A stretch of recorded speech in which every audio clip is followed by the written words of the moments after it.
It's time for The Big Story, bold conversations shaping our nation and the world. It's brought to you courtesy of Sheldon's Auto Parts Limited, located at Shops 2 to 4, Meal Complex, 1 Malines Road in Kingston City. Sheldon's, the little giant in the business. And the U.S. government has introduced a new $250 visa integrity fee for non-immigrant visas, including tourist, student, and work visas. And that became effective yesterday, the 1st of October, 2025. This brings the total cost for a standard tourist visa to U.S. $435. Jamaicans have mixed reactions, with some determined to apply despite the increased cost, while others find it too steep to beat. The fee is refundable if the visa holder complies with visa rules and departs the U.S. on time. I wanted to have a discussion with this on this matter this morning, and joining me is social commentator. You know her voice, and you know she always gives solid reasoning. It is Dr. Karren Dunkley, who is somewhere in the United States of America, I suspect, right now. Good morning, Doc, and welcome. How are you? Good morning to you and your listeners. As always, it is my pleasure to be here. All right, so Doc, a U.S. visa now costing $435. Do you think that will, in fact, turn out to be a deterrent for many Jamaicans who would have wanted to apply to go to the U.S. of A.? Let me just say that I think that Jamaicans are quite strategic persons. I do not think the $250 visa integrity fee on top of the existing visa application cost, as you highlighted, Richie, up to $435, I do not think it will be a deterrent. I think the United States government viewed the fee as a deterrent to visa overstays and a way, quite frankly, to fund compliance and a visa system integrity, meaning that persons do not use the visa in a way that it was not intended. However, I think that persons who are interested in visiting the United States because of family ties or economic opportunities, they will find a way to get the $250. I was on a program yesterday where someone mentioned that sometimes you pay up to $250 more for a plane ticket. So I do not think it will have a serious impact in terms of deterring those interested in applying. And so you don't see it as something that would make persons look or shift to other destinations? No, not necessarily. I think there is a segment of applicants who may be what we're going to call the disproportionate poor, who really would struggle in the first place to find US $185. So I think that the kind of applicants who would have had issues in the first place with the original amount, it will absolutely place a disproportionate burden on them, on families, quite frankly, that are just not wealthy. But in terms of a middle-class family, let's say they're going to a family event and now they just don't need one. They have to find four. That's $1,000. Mm-hmm. I think that this extra surcharge could become problematic, but I think for most persons, they will find it. Let me say this. I listened to a clip yesterday and I heard the reactions of Jamaicans and said, look, whether we have to use our partner draw or, it's a relative who we're going to ask to send the money, we'll find it if we want to travel. Wow. Now, let's look a little bit more closely at the refundable nature of the fee. Will it influence applicant behavior, particularly regarding the visa compliance? I think so. This is such a great question. Why? Because there has been no conversation, there has been no clarity around what the refund mechanism will look like. So we know, for example, again, it's about accountability and deterring what they perceive as abuse, whether or not you misuse the visa. Specifically, do you overstay your time? Do you come and work?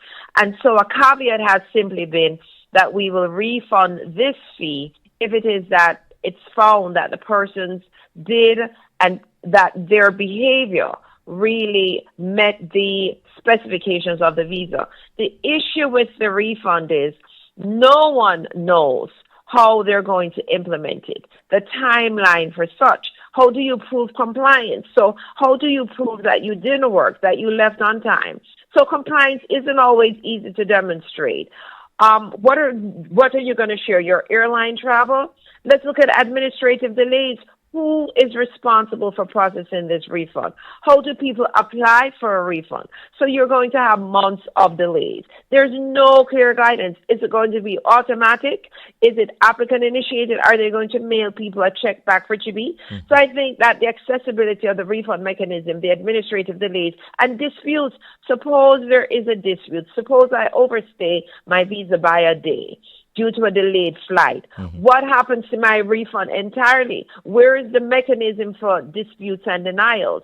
So I think that we have to be so careful about this refund piece of it because there's been no clarity regarding the refund mechanism and the accountability for who's eligible for refund.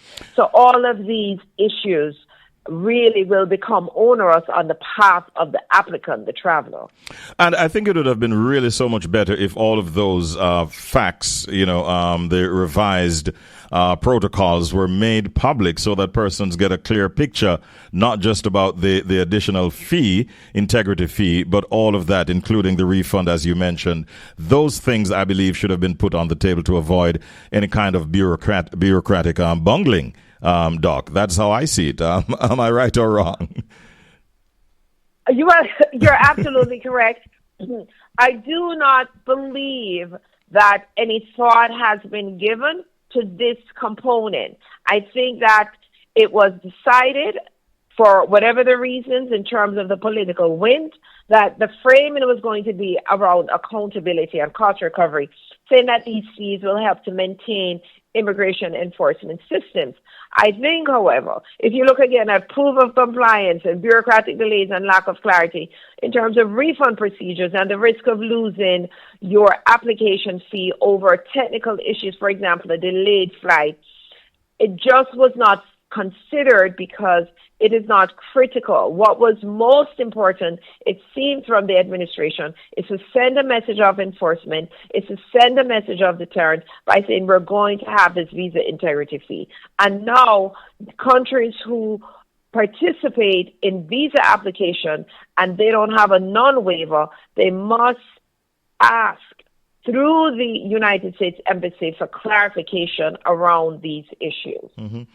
Do you see any long-term consequences of this fee hike in terms of Jamaica's relations with the U.S. Diplomatically and even on the cultural tip? So quite an interesting question. Let me answer diplomacy first. I think the region, I'm going to speak about Jamaica in the broader context of CARICOM. I do not think that this issue will percolate to the top of CARICOM in terms of an area for diplomatic pressure. So we know, for example, that leaders and governments will voice concern about the fee penalizing low and middle income travelers disproportionately. However, I don't think that this will become an area in CARICOM or, quite frankly, the Organization of American States for bilateral diplomacy. I think that, simply put, they will state that they do not agree and move on to what they might deem other pressing issues. In terms of the exchange and the travel, again, I think persons who want to go to the United States will go. What I think will now happen, though, is there is a group of what we call their skilled workers who may have some growing disinterest in choosing the United States as its preferred place of destination in which to share skills. not so much because of the visa integrity fee, Richie B., but because of the perceptions of hostility towards immigrants. The visa integrity fee is another example of this administration simply saying that we prioritize immigrants from some parts of the world over others, and we are prioritizing Americans and not immigration to the United States. So I think that the compliance requirements, the visa costs, are all indicative. It's sending the message that, look, immigrants, and especially from places from the Caribbean, you're simply not as welcome as others in the United States anymore at this present time. Okay, thanks for that, Doc. It is important, though, that I believe that we emphasize the need for Jamaicans to abide by the terms of their visas, because overstaying or working illegally can impact their own ability to travel back to the United States and also the entire country and how we are viewed. Would you like to say something to those persons who would want to be thinking about overstaying or working illegally? What would you say to them? Let me say this. I would encourage my Jamaican family to ensure that they stay within the guidelines, that they adhere to whatever it is that is required of them in terms of just, quite frankly, any new visa or immigration requirements. Why? They have to protect their investment. This is not just about a visa integrity fee at $250, which I think is equivalent to about Jamaican $38,000.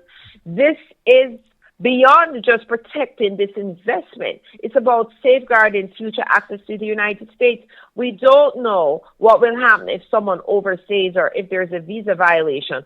Will it make it harder or, quite frankly, impossible to secure a U.S. visa in the future? So by following the rules, my Jamaican family will ensure that we preserve the eligibility to travel in the future, whether it is for study, work opportunities, or, quite frankly, to reconnect with family ties. So when you think about education, family, and business ties, so strong between Jamaica and the U.S., you know that the United States has the largest, most active diaspora outside of Jamaica. Safeguarding and protecting future access is critical. So I would say let us think beyond a visa integrity fee. The other thing is legal consequences.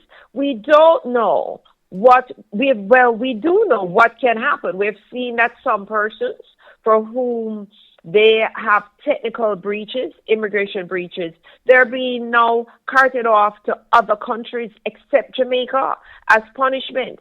So we want to make sure that the serious immigration penalties in terms of entanglements with U.S. immigration enforcement, i.e. ICE, which have become stricter under the current policies, that we avoid these legal consequences. And I would just say to my Jamaican family, this is not the time to test the water. As Jamaicans, we're endowment heavily, Richie B. We like to say, no, man, a big man thinks this, we're going to make it work out, and, we're going to run the thing and a Babylon system. But in the end, it's their system. Yes, it is. Thank you. Doc, before you go, can I ask you, is the lockdown of the government already starting to have major impact in the U.S. from your observation? Well, here's what we know, and it's so funny because PASS is they said PASS is pro-law. I've heard when I was in sixth form at Women's Girls and reading those books at St. Catherine High School. So we've seen this government lockdown before in the first iteration of its administration. I think it locked down for 35 days, yes. And unfortunately, for those of us who are Black in America, we have to think about unemployment and wage loss. So we have had quite a disproportionate impact again for Black families, and Jamaicans are included, the majority of us, within those demographic numbers, whose sectors we're losing jobs on the shift, especially the hourly and the gig workers, because this is going to play a tremendous impact just in terms of income reduction.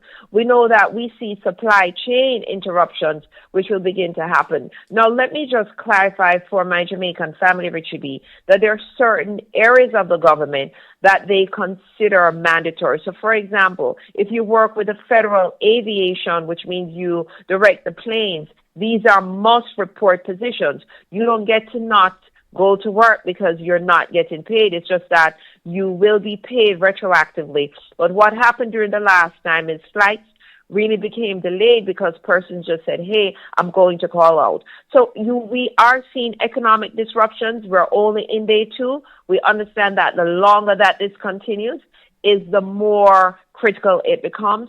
We know certainly that you're going to have some overreach concerns in terms of the government shutdown, medical, what happens where programs are federally funded, which comes from the national government. So across different systems of industry, transportation at a federal level, certainly medical at a federal level, and just the different agencies that operate will be impacted the longer the government shutdown continues. Okay, Doc, you broke it down so well for us this morning. I thank you once again for your time and your thoughts, and I wish you an absolutely beautiful day. Thank you.